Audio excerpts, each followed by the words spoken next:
This is a brief introduction to ModelBuilder using a couple of raster tools. So we have here a couple of input data sets that we're going to use for our modeling. One is a data set of grocery stores in the city of Toronto, and the other are Toronto neighborhoods. So the first thing we have to do is create a toolbox, which is really just a container or a place to store the model that we're going to create. There's various ways to do this. The simplest way that you might want to get started is to create it inside an existing file geodatabase. I can just right click and select new toolbox, and you can just think of this, it's very similar to a folder in Windows. It's just a place to store something or to organize the tools that you're going to use. You can name it whatever you want, so I'm just going to call it Demo. Very imaginative.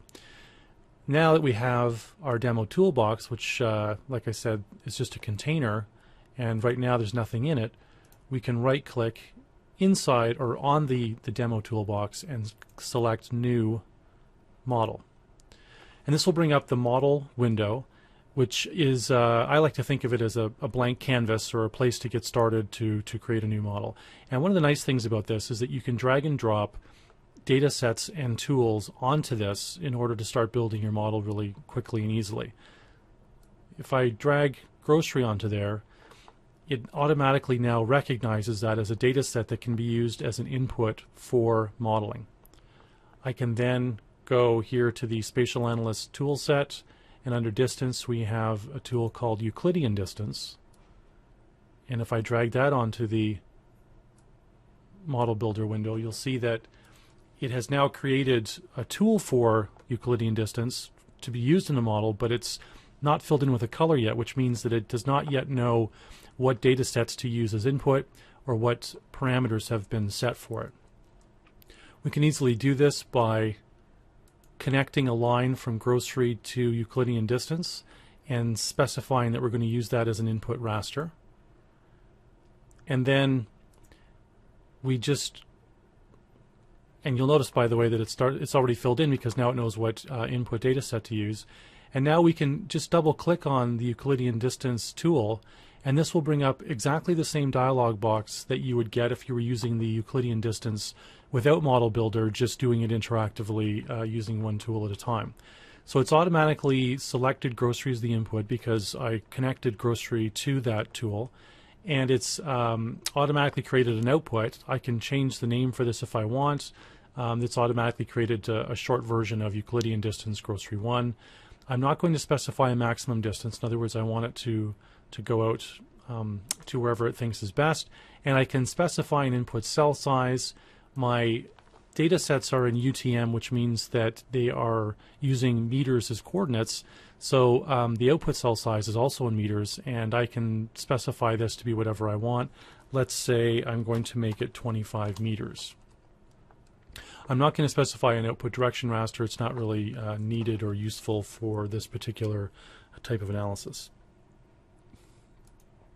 I click OK, and so now we have an input data set. We've set our parameters, and we could run this. Just before I do that, though, a couple of little tips is that you can click the auto layout to kind of clean up or reorganize the model so it looks a little nicer, and you can also zoom to the full extent of the so that it displays the model at full extent inside the window. I just tend to do this as a habit just to kind of keep things organized. So you'll notice that it still has an unfilled oval for output direction raster, but that's an option. That's something I chose not to use, so we don't have to worry about that. We can just leave it not filled in like that. So now our model is ready to run. We can validate the model by selecting Validate Entire Model here, and that just goes through and makes sure that we have specified everything correctly, and it turns out that we have. And then we can run the model. We can either run it from the model menu, says Run Entire Model, or just Run, whichever, and you can also use that same symbol, the little blue triangle, on the menu bar below. You'll notice that the Euclidean distance tool has turned red because that means it's actually executing that particular tool, and if you have a large model you can follow it through each of the tools in the model to see which ones are being processed at any particular time. it's now calculating the Euclidean distance, and in a moment it'll be finished, and we'll have a nice raster distance measure for our grocery stores. So it's now completed. We can close the model window there that tells us how it's doing, the status window, and you'll notice that there's now a drop-down shadow or drop shadow under the Euclidean distance tool and the output, which means that the model has run and it has created a new output data set. So this has not been added to the map automatically. I can right-click on the output and say Add to Display,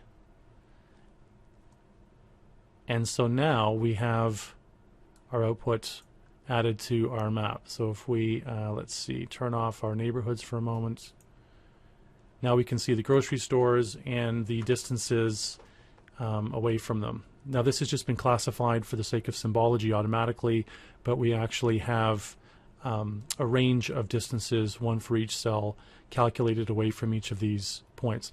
And I should point out too, by the way, that ArcMap is very good at working interchangeably between vector and raster. So even though the points are vector, it's using them as an input for a raster tool, which is great. Okay, so now we can add on to our model. Let's say, for example, that we wanted to calculate the average distance to a grocery store for each neighborhood in the city of Toronto. This might be useful for us. So we can drag our neighborhood data onto our model, and we're going to calculate a zonal statistic for that. And so what we're going to do is take the output of a Euclidean distance and use that as our input for our zonal statistic.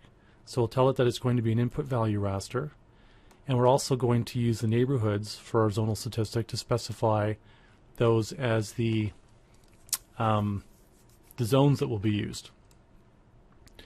So now we have, I'll just make this a little larger.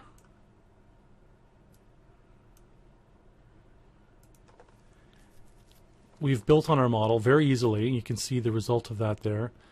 And I'll specify the parameters for the zonal statistic. I'll just double check these here. So our neighborhood is going to be our zones. It's defining the zones. And again, we're using a vector polygon file or feature class for our zones. We could be using raster just as easily. It just so happens that this is already vector data, so I'll leave it that way. The zone field is object ID. That just means that what we want in this case is for each polygon to be treated as a separate zone, and because the object IDs are unique, this will ensure that each polygon, each neighborhood, is treated as its own feature. The input value raster is the distance, Euclidean distance that we calculated from the grocery store. So this is the data that's going to be calculated inside each zone. It's going to create our output, which again I'm just going to leave it as the default name, and I wanted to calculate the average or the mean, and it's already selected that. I could select something else, but for now we'll just go with the mean. So we say OK, and so now we have our model ready to go. So we can click Run. Now the zonal statistics are being calculated for each neighborhood to calculate the average Euclidean distance for each of the polygons.